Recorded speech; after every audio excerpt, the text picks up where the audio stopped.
at the CII's conference, and thank you very much, Dr. Forbes and Mr. Banerjee Chandradeep, for this very warm welcome you've given me. Well, what a few days we've had here in this country, in Britain. We've managed to cram a decade's worth of news into the space of a week, and we've laid it on all for your entertainment.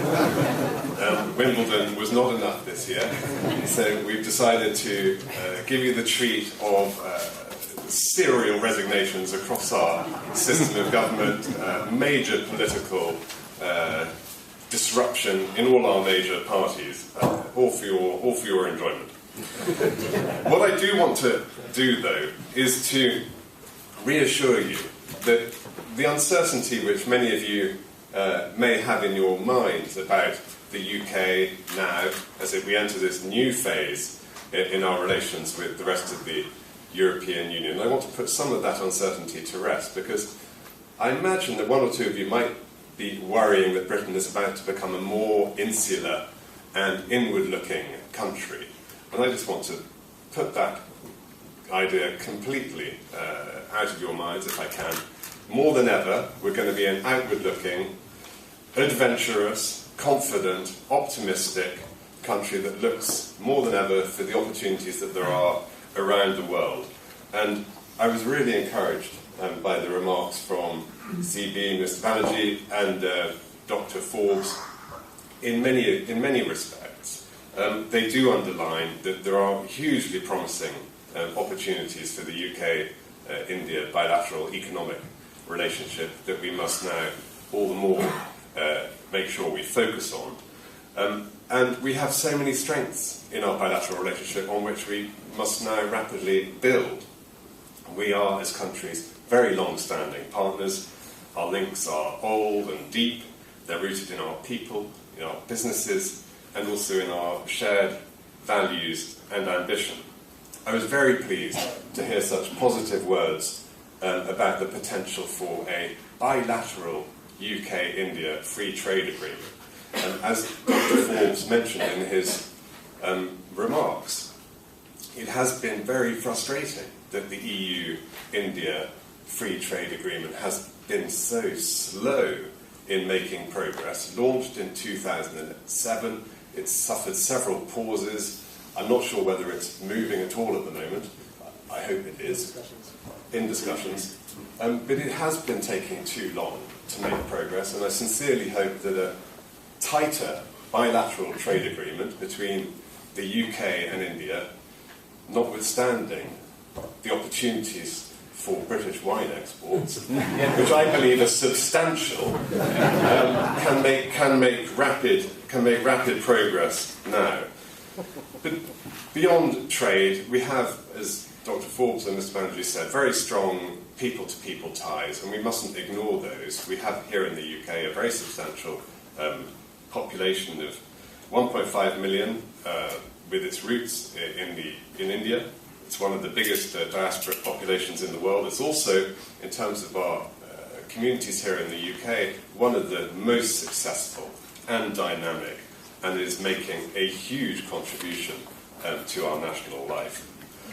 We cherish it and we welcome all these ties, and I think that was underscored very clearly during the very successful visit that Prime Minister Modi made to the UK last year.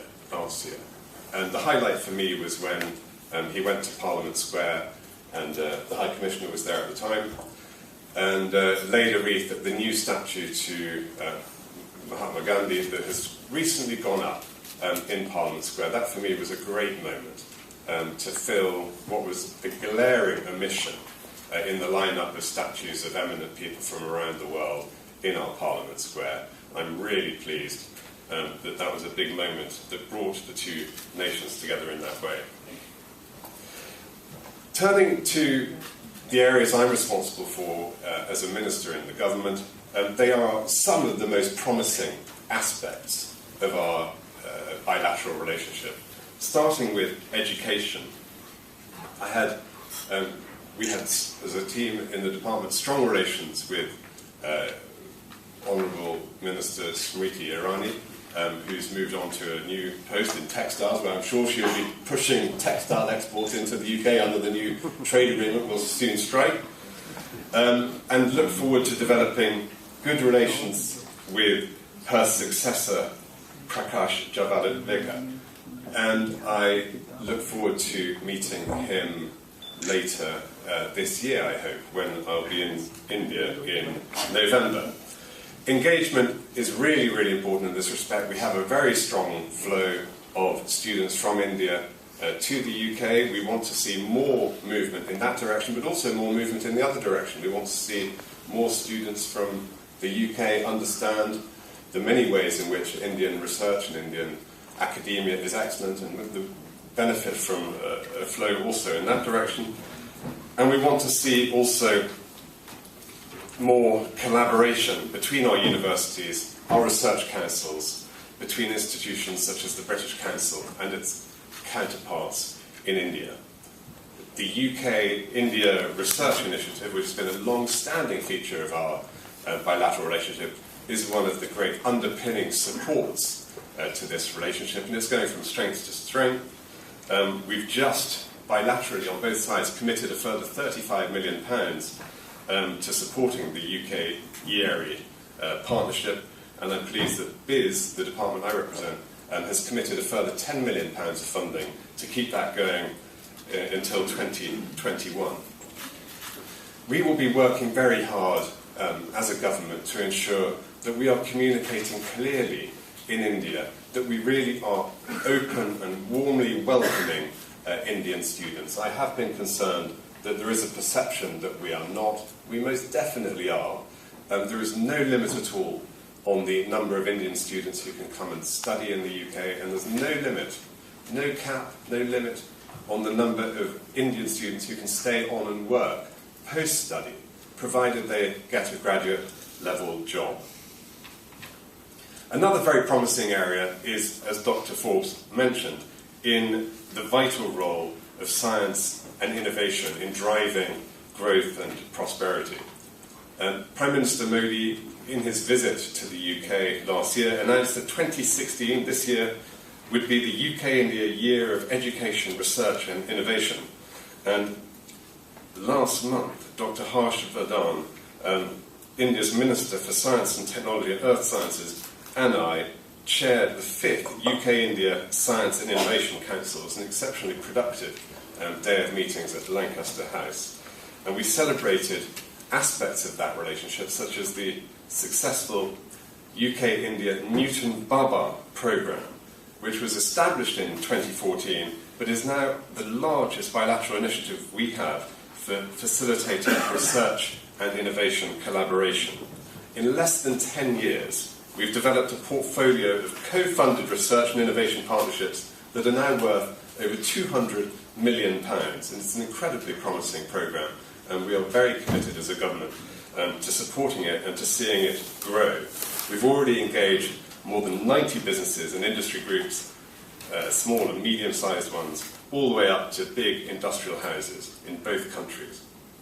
I was very pleased to be able to announce the extension of the Newton Fund when I was in Delhi last December.